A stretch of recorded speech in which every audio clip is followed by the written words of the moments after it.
The funny thing about Hsin is that the more I thought about her, the less this video became about her. Instead, I kept coming back to the Sentinels. And honestly, I don't think I was expecting that. Most people are excited because Hsin is the first playable Sentinel, which makes perfect sense. The Sentinels are tied directly to Rover, they're tied to the homeland civilization and to some of the biggest mysteries Wuthering Waves has been building since launch. Naturally, everyone expects Hsin to finally give us another big lore reveal. But while I was planning this video, I realized I kept asking myself a completely different question. What if the biggest thing Hsin brings to Wuthering Waves isn't another revelation? What if she changes the way the story explores the Sentinels altogether? Because after 2 years, I don't think the Sentinels need another mystery. I think they have reached the point where the story can finally slow down and explore them as characters, and if Shin really is the beginning of that change, then I think we might be looking at the Sentinels very differently by the time this story is over. So let's go back to the Sentinels for a second. For a long time, the Sentinels were one of the biggest mysteries in Wuthering Waves. Who were they? Where did they come from? Why did they recognize Rover? What exactly was their purpose? Over the last 2 years, Wuthering Waves has slowly answered almost all of those questions. We now know what the Sentinels are, we now know where they come from, we know why they recognize Rover, and we even know why they were sent to Solaris alongside Rover in the first place. Honestly, the Sentinels themselves aren't really as mysterious as they used to be. But I think that's exactly why the mystery has changed. Every answer Kuro has given us has only made me more curious about them. I don't find myself asking who the Sentinels are anymore. I find myself asking why the Homeland civilization designed everything this way. Why create Oracle engines? Why create Exostriders? And if both were sent to Solaris, why were both necessary? Before getting into the question itself, there's one detail from Lahairoi that's worth remembering. The Sentinel originally meant to protect that region never actually survived the journey to Solaris. Instead, the Exostrider that carried it inherited the role of protecting Lahairoi. Now, just to keep this clear, Oracle engines are basically what the Sentinels truly are. Artificial beings created by the Homeland civilization to protect humanity, preserve civilization and help Rover save Solaris. The Exostriders, on the other hand, were the massive vessels that carried them across space. So going back to my question, if an Exostrider can ultimately fulfill the role of a Sentinel, then why deploy Oracle engines in the first place?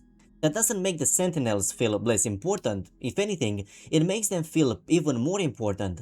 It suggests they were never meant to simply protect individual nations. There has to be another reason they were created, another reason they couldn't simply be replaced. And honestly, that's the mystery I kept coming back to. Every explanation seems to reveal an even more interesting question. But what fascinates me even more than that is that none of those answers explain the way the Sentinels actually behave. We know why they obey Rover, their creators explain that.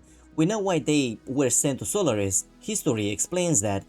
But neither of those things explains something I've noticed about every Sentinel we've met.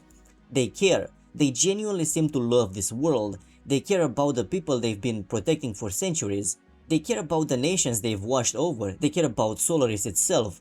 Somewhere along the way, this world stopped feeling like an assignment and started feeling like home. I find this question very interesting. How these artificial beings became so deeply attached to the world they were sent here to save. And maybe that's exactly why Shin becoming the first playable Sentinel feels so important. Because for the first time, we might finally get the chance to understand the Sentinels not through their purpose, but through who they've become after centuries of living on Solaris. I think all of that leads to a much bigger question. Have we ever actually known a Sentinel? If Act 1 is really about how the mystery surrounding the Sentinels has evolved, then maybe the next step isn't learning more lore, maybe it's finally getting to know one of them. When I look back at every Sentinel we've met so far, one thing immediately stands out. We've only ever seen them while they were working. Every encounter happens during a crisis. They're protecting their nation, guiding Rover, explaining another piece of history, helping bring a regional conflict to its conclusion. Then the story moves on. So today, that's the only version of the Sentinels we've ever known. The protector, the guide, the guardian watching over an entire civilization. And honestly, considering why they were created, it makes perfect sense. That's their purpose. It's the role they've carried for centuries. But purpose and identity aren't the same thing. There's a huge difference between understanding what someone was created to do and understanding who they've become after doing it for hundreds of years. I think that's the opportunity Hsin brings to the story. She might be the first one who gets to step outside that rule. A playable character can't exist only during the biggest revelations, they exist in everything that happens between them. The quiet conversations, the ordinary moments, the relationships that slowly grow over time. That's where the characters stop feeling like ideas and start feeling like people. I don't think we've ever had that chance with a Sentinel before. Until now, we've mostly understood them through their responsibilities, what they protect, what they know, what they represent. Hsin has the chance to shift that perspective entirely. Instead of asking what a Sentinel is, we might finally begin asking what centuries of protecting Solaris have done to one. How has that mission changed her? How has this world changed her? How has living among humanity for so long shaped the person behind the title? Those aren't questions that a database entry can answer. They aren't questions that fit into one dramatic conversation before the end of original story. They're the kind of questions that need time to watch someone exist outside the role they've always been expected to play. And I think that's the real significance of Hsin becoming playable. For the first time, the story isn't simply asking us to understand the role of a Sentinel, it's inviting us to understand the individual behind it. Maybe that's why this feels so different. We've met a few Sentinels before, but this might be the first time we actually get to know one. That's exactly why I keep coming back to one final thought. For the past 2 years, one of the game's biggest strengths has been its mysteries, the homeland civilization, the Sentinels, Rover's past, the lament. The world always feels like it's hiding another piece of the puzzle, and at first that worked incredibly well. Every new discovery only made me more curious about what came next. But I also think there's a point where every long-running mystery has to evolve, not by disappearing, by finally letting the story explore the answers it spent so long building toward. Because eventually, another mystery isn't what keeps me invested anymore, it's seeing what the answers actually change. And honestly, I think the Sentinels have reached that point. We've spent 2 years learning what they are, now I want to see what the story does with it. That's why Hsin feels different. Not because I expect her to reveal every secret about the homeland civilization overnight, I don't. The mysteries deserve to stay mysteries for a while longer. But I do hope she's the beginning of something. The moment Wuthering Waves start shifting from simply introducing questions to exploring the people behind them. Because one question keeps coming back to me. What does it actually feel like to be a Sentinel? What does it feel like to spend centuries protecting a world that was never originally your home, only to slowly watch it become one?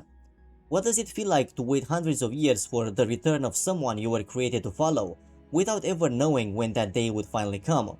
Those aren't questions another archive entry can answer, they're questions that can only be answered through a character, through conversations, relationships, quiet moments where the story stops explaining the world and simply lets us live in it. Because if Act 1 taught us anything, it's that the mystery surrounding the Sentinels has changed, and if Act 2 is right, then Hsin gives us the first real chance to know one beyond the title of Sentinel. So maybe this is where Wuthering Waves can take its next step as a story, by finally slowing down long enough to explore one of its oldest mysteries. I honestly think that's what the Sentinels deserve now, not to remain distant figures who appear whenever the plot needs another revelation, but to become characters whose lives matter just as much as the mysteries surrounding them. If Kuro manages to do that, then Hsin won't just be remembered as the first playable Sentinel, she'll be remembered as the character that transforms the Sentinel from one of Wuthering Waves' oldest mysteries into one of its strongest relationships. And personally, I think that would be a much more meaningful evolution than simply giving us another big lore reveal. When I first started thinking about Hsin, I expected this video to be about the first playable Sentinel. Somewhere along the way, it became about something completely different. For the last 2 years, the Sentinels have been one of the foundations of the game's biggest mysteries. Every region has added another piece of that puzzle. Every major update has expanded our understanding of who they are and why they matter. Looking back now, I think Kuro has done the hard part. They've built the mystery. Now comes the part I'm even more excited about, watching what that mystery becomes. Because stories don't stay interesting simply by asking bigger and bigger questions. Eventually, those questions have to change the characters at the center of them. Otherwise, the mystery never really evolves, it just grows. And I don't think the Sentinels need to grow anymore. I think they are ready to grow closer, closer to Rover, closer to the world they've spent centuries protecting, and closer to us as players. That's why Hsin feels so important. She arrives at a moment where Wuthering Waves has already spent years building the foundation beneath her. The world is there, the history is there, the mystery is there. Now I want to see the people living inside it. I want to understand what centuries have done to the Sentinels, how they've changed, what they've lost, what they've gained, what kind of people they've become after calling Solaris home for so long. If this is what we can expect, the Sentinels will become something even better. Characters whose stories matter just as much as the world they protect. That's the evolution Wuthering Waves needs right now. The Sentinels have spent 2 years teaching us about this world. Maybe it's finally time one of them teaches us about themselves. Anyway, that's gonna be all from me for this one. If you enjoyed this video, don't forget to leave a like and subscribe if you want to see more story discussions like this one. As always, thank you so much for watching, and I'll see you in the next story.